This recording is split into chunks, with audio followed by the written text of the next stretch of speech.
My name is Dan Spencer, and I'm a professor in the Environmental Studies program at the University of Montana.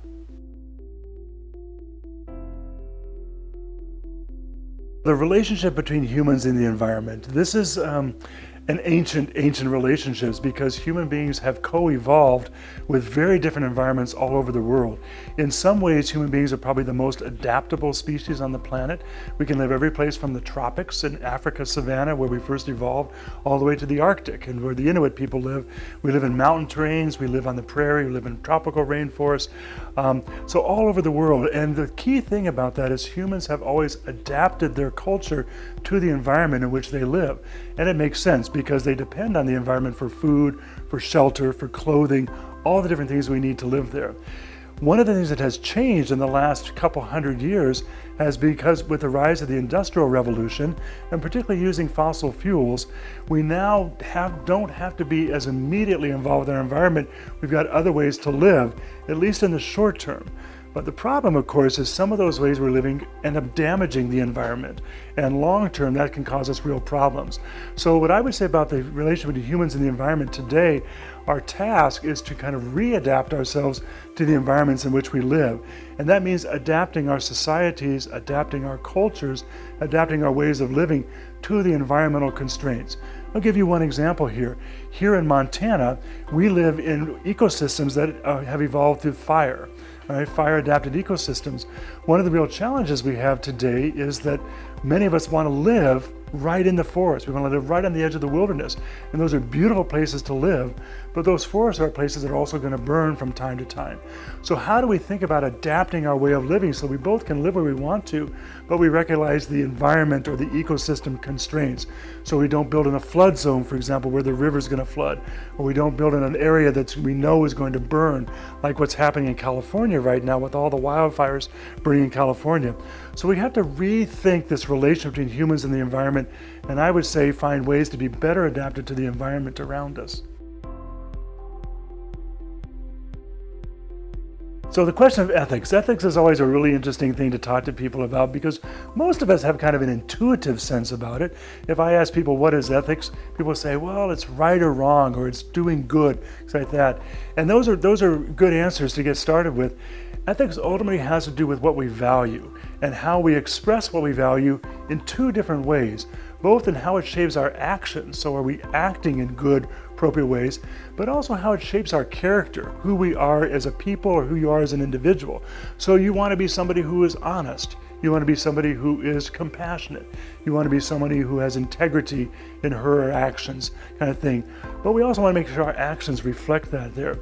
So what ethics is, and I'll give you a fancy definition, and then we'll unpack it a little bit. Ethics is thinking about who we are and how we act in light of who we think we should be and how we think we should act.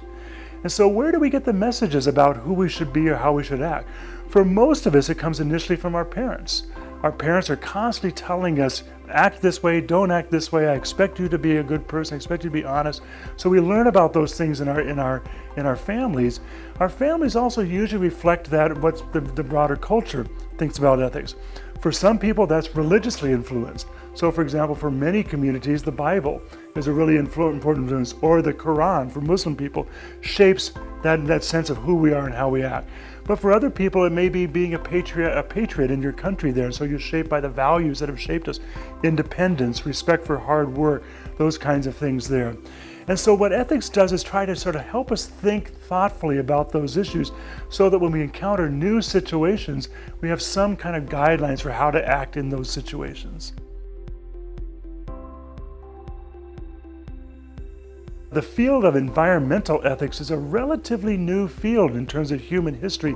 It's only about 30 or 40 years old here in Western societies. And that's largely because in the Western tradition, most of our ethical thought focused on the well-being of human beings. And we didn't really think too much about the rest of nature, the other animals, the other plants, the ecosystems around us here. We just simply assumed that was part of the background for the human drama. Now that's not been true of some other cultures. Many indigenous traditions civilizations, for example, have had a very close relationship with their environment, with the other animals, and they thought ethically about that. But this is more recent in the Western tradition. And it's come about because in the last 30 or 40 years, we've really begun to understand the severity of many environmental problems. Rachel Carson was one of the first ones to bring our attention to that in the early 1960s when she published a book called Silent Spring. And she began to draw attention to the way we were putting toxins and poisons into the environment, and those were entering the food chain and were harming both the plants and animals in the food chain, but also harming us.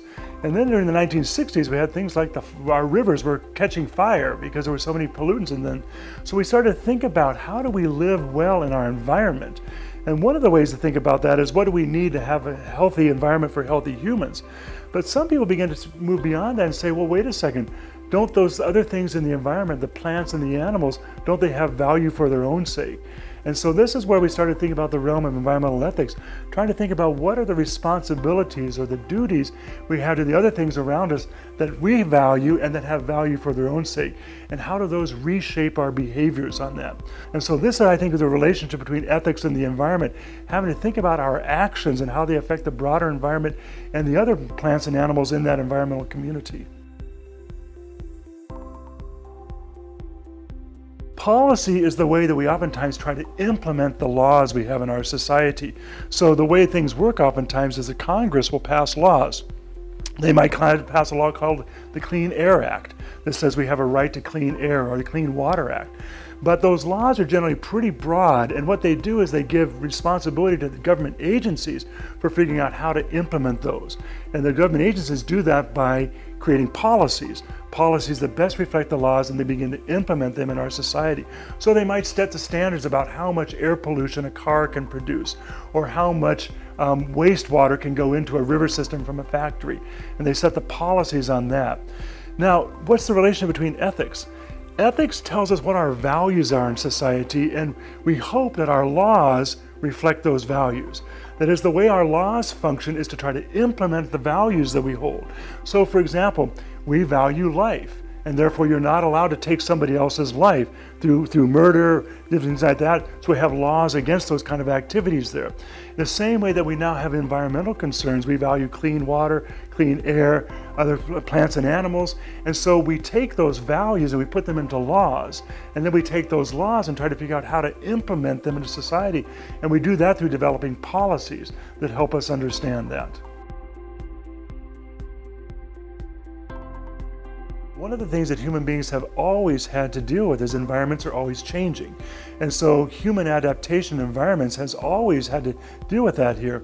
But one of the things that's a little different now is that we've had a relatively stable environment for the last 10 or 12,000 years of human history.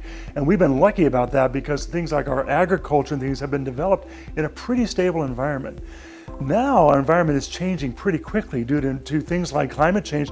Not only climate change, but we have other issues like increased pollution in the world. We have loss of species diversity, all these different things. We've lost a lot of our topsoil for agriculture. So our environment is changing, and it's changing quickly. And that means that we're going to have to figure out how to adapt ourselves to that. Too oftentimes we try to make the environment adapt to us, and so we develop a kind of culture that we want. So now we need to take a step back and ask, what does the environment need to become healthy or stay healthy, and how do we adapt ourselves to thinking about that? Now, some of those are going to be through better technologies, and that's a really important thing. Technology gives us lots of different ways to begin to adapt things better.